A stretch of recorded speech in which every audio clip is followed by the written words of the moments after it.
السلام علیکم viewers, reporters بیٹھک میں آپ سب کو خوش آمدید. میرے ساتھ بیورو چیف کامران بھائی موجود ہیں اور سینئر رپورٹر اویس بھائی بھی موجود ہیں. ویورز، آج صبح ایک بڑی انٹرسٹنگ بریکنگ نیوز چلی تھی، اس سے ریلیٹڈ ہم نے ڈسکشن کرنی ہے. وہ ہے سائفر کیس میں ایف آئی اے کی جانب سے جو ہے چالان جمع کرا دیا گیا ہے اور فائنلی ان کو جو ریکوائرڈ تھی چیزیں ریگارڈنگ شاہ محمود قریشی صاحب اور چیئرمین پی ٹی آئی کے خلاف جتنا بھی مواد انہوں نے کلیکٹ کرنا تھا، اس سینس میں انہوں نے ریکویسٹ کی ہے اسپیشل کورٹ سے جو کہ انویسٹیگیٹ کرے اس معاملے کو، کہ ان کو دونوں کو جو ہے نا سزا دی جائے اور میکسیمم سزا جو ہے آفیشیل سیکریٹ ایکٹ میں وہ 14 سال کی ہے اور اس کے بعد فردر اس کی سزاؤں کا تعاون بھی کیا جاتا ہے. لیکن اس میں ایک انٹرسٹنگ بات یہ تھی کہ آپ لوگوں کو یاد ہوگا کہ اعظم خان کا ایک جو بیان ہو یا ایک سینس میں کہ اس کو ایز اے وعدہ معاف کا گواہ پریزنٹ کیا گیا ہے، اس سے ریلیٹڈ پہلے بھی ایک خبر چلی تھی. اس کی آفیشیل جو چیزیں ہیں ساری وہ ابھی سامنے آنا شروع ہوئی ہیں. اسد عمر کو ایک سینس میں انہوں نے کمپلیٹلی سائڈ لائن کر دیا اس انویسٹیگیشن سے اور سارا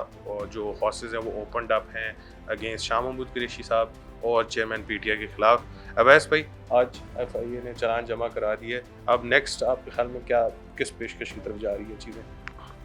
جی بالکل، بہت شکریہ. آپ دیکھیں کیونکہ سائفر کیس میں اہم پیش رفت یہ ہے کیونکہ گزشتہ سماعت پر عدالت کی جانب سے احکامات جاری کیے گئے تھے ایف آئی اے کو کہ آئندہ سماعت تک ہر صورت مکمل چالان جو ہے وہ عدالت میں پیش کیا جائے. آج چالان جمع ہوا ہے جس میں بیسیکلی چالان میں جو ملزمان نامزد کیے گئے ہیں وہ Imran Khan chairman P T آئی اور اس کے علاوہ شاہ محمود قریشی کو نامزد کیا گیا، جبکہ اسد عمر کے حوالے سے یہ کہا گیا ہے کہ ان سے انویسٹیگیشن کی ضرورت نہیں ہے، ان کو ملزم کے طور پر نامزد نہیں کیا گیا. اور خاص کر اس سے جو چالان جمع کروایا گیا اس میں اہم بات یہ ہے کہ اس وقت کے principal secretary chairman P T I کے ساتھ جو تھے ایز اے پی ایم جب یہ تھے تو اعظم خان، ان کو اب باقاعدہ طور پر وعدہ معاف گواہ بنا لیا گیا ہے. ان کا 164 اور 161 کا جو بیان ہے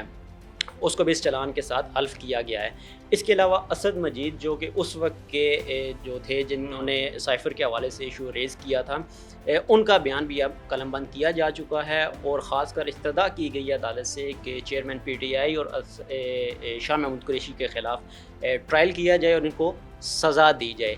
اب تک جو گواہان ہیں وہ 28 گواہان ہیں، جن میں سے 3 سابقہ سیکرٹریز جو ہیں، سیکرٹری خارجہ، ان کے بیانات بھی اس میں قلم بند کیے گئے اور ان کو بطور گواہ کے طور پر بھی عدالت میں پیش کیا جائے گا. 28 گواہان کی لسٹ پر مشتمل جو لسٹ ہے، فہرست ہے، وہ بھی عدالت میں جمع کروائی گئی ہے. کیونکہ اس سے پہلے تو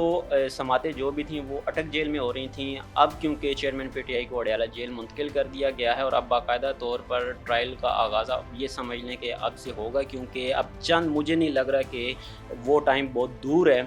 کہ چیئرمین پی ٹی آئی پر اب اور شاہ محمود قریشی پر فرد جرم عائد ہوگی اور باقاعدہ طور پر ٹرائل کا آغاز ہوگا. کیونکہ اب چالان، کیونکہ پاکستان میں جو بھی کیسز ہیں وہ بیسڈ کرتے ہیں چالان پر. اب جو چالان جمع کروایا گیا ہے اس میں صاف صاف جو ایویڈنس ہیں وہ بھی اس کے مطابق ساتھ الف کر دیے گئے ہیں، منسلک کر دیے گئے ہیں اور مجھے نہیں لگتا یہ کیس جو ہے وہ طول پکڑے گا، بلکہ اب یہ کنکلوژن کی طرف جا رہا ہے. جلد ہی چیئرمین پی ٹی آئی پر اب فرد جرم بھی عائد ہو سکتی ہے. کمان بھائی، انٹرسٹ جس کا ہم نے پہلے بھی حوالہ دے رہے تھے کہ جو کہتے ہیں نا کہ آل لائیوز آؤٹ جتنے بھی کیسز ہوئے ہیں اس میں سے سب سے مضبوط سائفر کا ہی کیس تھا when it comes to chairman P T I جو ہے. تو ایکسپیکٹیشنز اور آؤٹ کم آپ کو کیا لگ رہی ہے سچویشن میں سے؟ ابھی تو چالان بھی آ گئے ہے، کچھ پی ٹی آئی سے منسلک لوگ بھی جو ہیں وہ از وعدہ معاف گواہ سامنے آ رہے ہیں، تو فائنل نیل ان دا کافن یہی ثابت ہوگا؟ دیکھیں، ابھی یہ کیس جو ہے وہ دیکھا جائے تو یعنی چالان جب پیش ہو جاتا ہے تو اس کے بعد یوں سمجھ لیجئے کہ فرد جرم عائد ہوتی ہے اور پھر باقاعدہ ٹرائل شروع ہوتا ہے، یعنی باقاعدہ ٹرائل شروع ہوتا ہے. اگر 28 لوگوں کی فہرست جو ہے ایف آئی اے نے دی ہے گواہان کی، تو ابھی جو ملزمان ہیں یعنی پی ٹی آئی چیئرمین اور ساتھ شاہ محمود قریشی، یہ اپنی فہرست جو ہے وہ ڈیفنس جو ہے وہ اپنی فہرست لائے گا. ہو سکتا ہے یہ 28 بندے یہ بھی لے آئیں کہ یہ گواہ تھے اپنے ڈیفنس میں کہ یہ لوگ بھی شامل تھے یا یہ ہمارے ڈیفنس میں گواہی دیں گے. تو وہ پھر یہی ہوتا ہے کہ ایک طرف کے گواہ آتے ہیں، پروسیکیوشن وٹنسز ہیں، ان کو ریکارڈ کیا جاتا ہے، جو ڈیفنس وٹنسز ہیں ان کو ریکارڈ کیا جاتا ہے. اس کے بعد پھر کراس ایگزامینیشن ہوتا ہے، اس کی وہ جو بھی ایک پروسیجر ہے آپ کو پتہ ہے ٹرائل کا وہ ہو رہا ہوتا ہے. اور جتنے زیادہ گواہ ہوتے ہیں اتنی زیادہ پھر ٹرائل جو ہے وہ لینتھی بھی ہوتا ہے. تو اس لیے یہ مطلب ہے کہ یہ تو ضرور ہے کہ اس میں ڈیولپمنٹ ہوئی ہے، کیونکہ ہمارے یہاں مثال موجود ہے کہ بے شمار ایسے کیسز ہوتے ہیں اس قسم کے جو کیسز، ان میں عرصہ گزر جاتا ہے، چلان ہی نہیں پیش ہوتا. تو ایف آئی اے کی جانب سے چلان پیش ہو جانا جو ہے وہ کم از کم یہ ہے کہ یہ کیس جو ہے یہ نارمل سپیڈ سے چل رہا ہے اور لاجیکل اینڈ کی طرف جائے گا. دیکھیں آفیشیل سیکریٹ ایکٹ کے تحت یہ قائم ہوا مقدمہ ہے. آفیشیل سیکریٹ ایکٹ میں یہ غداری، ملک سے غداری سے متعلق جو ہے نا یہ کیسز جو ہیں وہ آتے ہیں، اور اس میں جو خصوصی عدالت جو ہے وہ سنتی ہے، اور پھر خصوصی عدالت بھی سنتی ہے، اور یہ ان کیمرہ ٹرائل ہوتا ہے. یہاں پر مطلب ہے کہ اس کو خفیہ رکھا جاتا ہے. خفیہ سے مراد یہ ہے کہ یہاں پر میڈیا کو اجازت نہیں ہوتی، اس کا اوپن کورٹ ٹرائل نہیں ہوتا کہ آپ جائیں، آپ کو نہیں پتہ ہوتا. ہم میڈیا کے نمائندے ہیں، ہمیں نہیں پتہ ہوتا کہ اندر کیا باتیں ہو رہی ہیں، ٹرائل کس انداز میں چل رہا ہے. اس لحاظ سے سینسٹیو معاملات تو ہیں. سزا آپ نے بتائی کہ جی ایک پنشمنٹ جو ہے اس میں 14 سال قید کی تو ہے ہی ہے، اگر وہ الزامات اس کے تحت پروو ہو جاتے ہیں تو دیکھیں یہ معاملات چلیں گے. ابھی ٹرائل شروع ہوگا اور پھر چلتا ہے، اور جب ٹرائل چل رہا ہو تو ایک بات ذہن میں رکھیے کہ پھر جو وہ عدالتیں ہوتی ہیں نا، یعنی اپلیٹ کورٹ جو ہوتی ہیں، ہائی کورٹ ہوگی یا سپریم کورٹ ہو گئی، وہ پھر ٹرائل کو کنکلوڈ کرواتی ہیں، وہ پھر انٹروین بھی نہیں کرتی. یعنی اگر آپ یہ چاہیں کہ جی معاملہ وہاں سے اٹھا کے آپ ہائی کورٹ لے جائیں یا ہائی کورٹ سے سپریم کورٹ لے جائیں تو ایسا ممکن نہیں ہوتا. وہ ریئر کیسز میں ایسا ہوتا ہے جب آپ دیکھیں کہ جی یہ جان بوجھ کے اس کے، تو یہ کہ یہی ٹرائل یہیں چلے گا، اسی عدالت میں چلے گا اور کنکلوژن کی طرف جائے گا. اور اس میں آپ دیکھ لیجئے کہ جو نامزد ملزم ہیں وہ تو 2 ہی ہیں، ٹھیک ہے، وہ پی ٹی آئی چیئرمین ہو گئے اور شاہ محمود قریشی ہو گئے. باقی 28 کے 28 جو ہیں لوگ، وہ تمام کے تمام جو ہے نا ایسا لگتا ہے کہ چونکہ وہ پروسیکیوشن وٹنس ہیں، اس میں اپروور بھی ہیں. اپروور یعنی آپ نے جو ابھی سیکٹری جو ہیں، کیا نام ہے ان کا، اعظم خان جو ہیں، وہ بیسیکلی اپروور ہیں، جس کو ہم کہتے ہیں سلطانی گواہ ہیں، یعنی وعدہ معاف گواہ ہیں، یعنی جنہوں نے مان لیا کہ جی ہاں میں بھی شامل تھا. ظاہر ہے وہ سیکرٹری ٹو پرائم منسٹر تھے، پرنسپل سیکرٹری، وہ وعدہ معاف گواہ بن گئے ہیں. اس کا مطلب یہ ہے کہ انہوں نے بیان جو دیا ہے وہ یہ دیا ہے کہ ہاں یہ معاملہ جو تھا، یہ اس کا الزام جو ہے، اس کا سارا مدعا جو ہے وہ ان کے اوپر جاتا ہے، ایکس پرائم منسٹر کے اوپر جاتا ہے، ایکس فورن منسٹر کے اوپر جاتا ہے، اور یہ کہ یہ غلطی ہوئی ہے لیکن وہ یہ گواہی دینے کو تیار ہیں، ان کو معاف کر دیا جائے، لیکن جو باقی 2 ہیں ان کو سزا دی جائے. تو اس طور میں یہ معاملہ جو ہے وہ آگے چلنا ہے. اور صرف ایک یہی بات ہے کہ یہ سائفر جو کیس ہے یہ آفیشیل سیکریٹ ایکٹ کے تحت چل رہا ہے. مطلب باقی جو کرمنل کیسز ہوتے ہیں وہ آپ کے نارمل جو آپ کا پروسیجرل کوڈ ہے، کرمنل پروسیجر کوڈ، اس کے تحت چل رہے ہوتے ہیں. سائفر میں آپ نے دیکھا کہ وہ ایک علیحدہ قانون ہے، اسی لیے اس کی علیحدہ عدالت ہے اور اس کے علیحدہ جو ہے نا سوپس ہیں جس کے مطابق جو ہے نا وہ یہ چل رہے ہوتے ہیں. تو یہ اپنی نوعیت کا ایک ڈیفرنٹ کیس ہوگا اگر دیکھیں آپ. اچھا اویس بھائی، سوموار کو آئی تھنک ضمانت کے بیسس پہ بھی ایک سماعت ہونی ہے اسلام آباد ہائی کورٹ میں.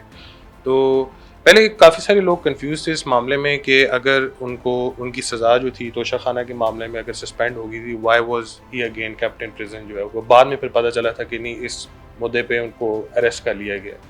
تو اب اسلام آباد ہائی کورٹ جو ہے وہ انہوں نے اسی معاملے میں آئی تھنک ریمانڈ بھی دے دیا، جوڈیشل ریمانڈ جو ہے، یا وہ اسپیشل کورٹ میں دیا تھا، وہ اسپیشل کورٹ. تو اب ضمانت میں کیا گارنٹیز ہیں کہ ان کو مل جائے گی سوموار کے ٹائم پہ، یا سچویشن اسی طرح رہے گی؟ دیکھیں اب سوموار کو سماعت ہونے جا رہی ہے، اور کیونکہ جب یہ درخواست دائر کی گئی تھی، درخواست ضمانت، تو سب سے پہلے ایشو جو ریز ہوا تھا وہ یہ ہوا تھا کہ درخواست ضمانت آیا کہ اوپن کورٹ میں سنی جائے، اس کی ہیئرنگ ہو، یا وہ بھی ان کیمرہ ہو. تو اس پر عدالت نے محفوظ فیصلہ کیا تھا اور بعد میں سنایا تھا فیصلہ کہ کیونکہ ایف آئی اے کو اگر اعتراضات ہیں وہ چاہتی ہے تو وہ ایک درخواست دائر کر سکتی ہے، جس پر پھر دوبارہ سے ہیئرنگ ہوگی، پھر فیصلہ کیا جائے گا کہ آیا ان کیمرہ سماعت کی جائے یا نہیں. ابھی تک تو وہ اوپن کورٹ ہیئرنگ ہی ہے، لیکن سوموار کے روز اگر پروسیکیوشن کی جانب سے کوئی درخواست دائر کر دی جاتی ہے تو میں بھی یہ درخواست کا جو ان کی درخواست ضمانت ہے اس کو بھی ڈیلے کیا جا سکتا ہے، ہو سکتی ہے ڈیلے ہو سکتی ہے. سائفر والے معاملے پہ، کیونکہ سائفر پہ اب اگر جلدی چیئرمین پی ٹی آئی پر فرد جرم عائد ہوتی ہے یا ہونے جا رہی ہوگی، تو جو پاکستان تحریک انصاف کی لیگل ٹیم ہے وہ ایک کوشش کرے گی کہ اسلام آباد ہائی کورٹ سے رجوع کیا جائے اور فرد جرم کی کارروائی کو مؤخر کروایا جائے تاکہ ہمیں ریلیف مل سکے۔ اب یہ کورٹ پر منحصر ہے کہ آیا اسلام آباد ہائی کورٹ کے چیف جسٹس عامر فاروق اس کیس کی سماعت کرنے جا رہے ہیں سوموار کو۔ اب دیکھتے ہیں کہ وہ اس کو کیا، لیکن کیونکہ پوری کوشش ہوگی ایف آئی اے کی، کیونکہ جب ان کے پروسیکیوٹر رضوان عباسی جو ہیں وہ جب دلائل دے رہے تھے تو انہوں نے اس وقت بھی عدالت سے استدعا کی تھی کہ کیونکہ ایسے ڈاکومنٹس موجود ہیں بطور وٹنس، بطور گواہ کے، بطور مطلب ثبوت کے طور پر ایسے ڈاکومنٹس موجود ہیں جو کہ اوپن کورٹ میں پیش نہیں کیے جا سکتے، ان کو ڈسکس نہیں کیا جا سکتا۔ امان بھائی فائنل کمنٹس اس ٹاپک سے ریلیٹڈ، سائفر کا معاملہ جو ہے ابھی کلیئر کٹ نظر آنا شروع ہو گیا ہے یا وہ اس میں علیحدہ ٹوسٹ بھی ایکسپیکٹڈ ہے، کیونکہ ڈیفینس نے ابھی دینے ہیں اپنے ایویڈنسز علیحدہ سے؟ جی بالکل، میں نے بتایا نا کہ ٹرائل تو ابھی باقاعدہ ٹرائل تو ابھی شروع ہونا ہے، اور جو درخواست ضمانت دائر کی گئی ہے وہ بھی اسی سلسلے میں دائر کی گئی ہے کہ جی ٹھیک ہے وہ ٹرائل، ابھی تو ٹرائل ہو رہا ہے، انڈر ٹرائل پریزنر ہیں تو ان کو ضمانت کا حق جو ہے ملنا چاہیے، انہوں نے ٹرائل جو ہے وہ اس کو جوائن کرنا ہے اور وہ آتے رہیں گے، اور پھر اگر اس کیس میں کوئی سزا یا کوئی ان کو ایکویٹل یا جو بھی ہوتی ہے پھر اس کے مطابق آپ ان کو اریسٹ کر سکتے ہیں، ان کو ریلیز کر سکتے ہیں، لیکن ابھی جو ہے ان کا حق ہے کہ ان کو ضمانت میں، لیکن میں نے جیسے کہ بتایا کہ یہ آفیشیل سیکرٹ ایکٹ جو ہے اس میں اس کے لیے جو حساس معاملہ ہے اور عدالت بھی خصوصی ہوتی ہے اور اس کے لیے سزائیں بھی ڈیفرنٹ ہیں، آپ کو معلوم ہے، تو اس وجہ سے، اور چونکہ یہ نیشنل انٹرسٹ سے لنکڈ ہوتا ہے معاملہ سارا، تو اس وجہ سے جو بڑی عدالتیں ہیں وہ بھی یہ دیکھتی ہیں کہ جی جو جرم ہے وہ کیا ہے، مجرم کو نہیں دیکھتی، وہ جرم کو دیکھتی ہیں کہ جو جرم جو ہے وہ کیا ہے۔ تو جرم جس طریقے سے بنایا گیا ہے، اگر آپ دیکھ لیجئے دو پکچر ہیں، ایک طرف تو یہ دیکھ لیجئے کہ جی ہاں جی سائفر تھا، کورسپونڈنس چلتی ہے، یہ معاملہ ہوتا رہتا ہے، یہ تو کوئی سائفر پہلی دفعہ نہیں آیا، کتنے سائفر ماضی میں جو ہیں وہ آئے ہوں گے پرائم منسٹرز کے pass through foreign office ministry, تو یہ کوئی نئی بات تو نہیں تھی۔ اس چیز کو کر لینا، بات یہ ہے کہ اس میں وہ کہا جا رہا ہے کہ یہ پبلک کر دیا گیا، انہوں نے اس کو پبلک کیا ایک آفیشیل ڈاکومنٹ کو، تو وہ ایک الزام جو ہے وہ ان کے اوپر ہے، اور اپنی جسے وہ کہتے ہیں نا کہ this is a case of first impression, یہ پہلا اپنی نوعیت کا کیس ایسا آیا ہے، اس کی کوئی نظیر اگر آپ چاہیں تو وہ اس طرح سے نہیں ملتی۔ ویسے تو غداری کے مقدمات اور یہاں پر وہ چلتے رہتے ہیں لوگوں کے اوپر، مطلب ہے ہائی ٹریزن کیس بھی یہاں پر آپ نے دیکھا کہ وہ چلتا رہا ہے، لیکن یہ کہ ان کیسز کو پروو کرنا جو ہے وہ بہت ہے، اور میں آپ کو ویسے آپس کی بات ہے کہ اس میں پولیٹیکل امپلیکیشنز بھی ہوتے ہیں بہت زیادہ ان کیسز، ٹھیک ہے نا، آپ کے کرپشن کے کیسز میں بھی ضرور ہوتے ہوں گے، اس میں بھی ہوتے ہوں گے، لیکن ان کیسز میں پولیٹیکل امپلیکیشنز جو ہیں وہ ضرور ہوتے ہیں۔ یعنی آپ یوں سمجھ لیجئے کہ ایک چیز جو ہے وہ آج اس کو بنا کے پیش کیا جا رہا ہے کہ یہ تو ملک کی سلامتی جو ہے وہ داؤ پہ لگ گئی تھی، اور پورا جو ہمارا سیکیورٹی جو ہمارا نیٹ ورک تھا اس کو خطرہ لاحق ہو گیا تھا، ملک کی سالمیت کو خطرہ لاحق ہو گیا تھا اس عمل سے کہ ایک سائفر جو ہے ایک سیکرٹ ڈاکومنٹ جو ہے اس کو پبلک کیا گیا، ٹھیک ہے، اور لیکن اس کا دوسرا رخ جو ہے وہ پھر اس طریقے سے ہوتا ہے کہ اگر آپ نے نہیں کچھ کرنا تو آپ کے لیے یہ تو روٹین کی چیز ہے، آتی رہتی ہے جناب جی، اور نہ ہی انہوں نے پبلک کیا اور نہ ہی وہ دکھایا، وہ کہہ بھی چکے ہیں کہ جی ایکچوئل جو ڈاکومنٹ تھی وہ تو میں نے نہیں ہے، وہ تو میں نے اس کا ریپلیکا تھا جو ایک وہ اس میں لہرایا تھا، ایک سادہ کاغذ تھا، ایز اے ٹوکن آف، اس کے ٹوکن کے طور پہ، ایک ریپلیکا کے طور پہ لہرایا تھا کہ جی یہ چیز ہے، یہ ڈاکومنٹ آیا ہوا ہے، ایکچوئل وہ والا جو اوریجنل ڈاکومنٹ ہے وہ تو نہیں لہرایا تھا۔ تو یہ چیزیں جو ہیں یہ بھی دیکھنا ہوں گی، دونوں ہی رخ ہیں اس کے، اور میں نے جیسے کہ بتایا کہ اس کے پولیٹیکل امپلیکیشنز بھی ہوتے ہیں ان کیسز کے، تو وہ اگر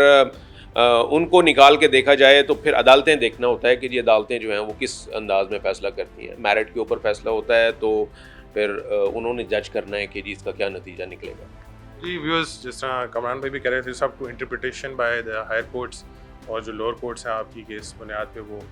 فرد جرم جو عائد ہوتا ہے اس پہ کس طرح کی کارروائی کریں گے، ٹرائل کا رخ کس سائڈ پہ جائے گا۔ خیر، مجھے اویس بھائی اور کامران بھائی کو اجازت ہے، انشاءاللہ اگلی دفعہ بھی اپڈیٹس کے ساتھ حاضر ہوں گے۔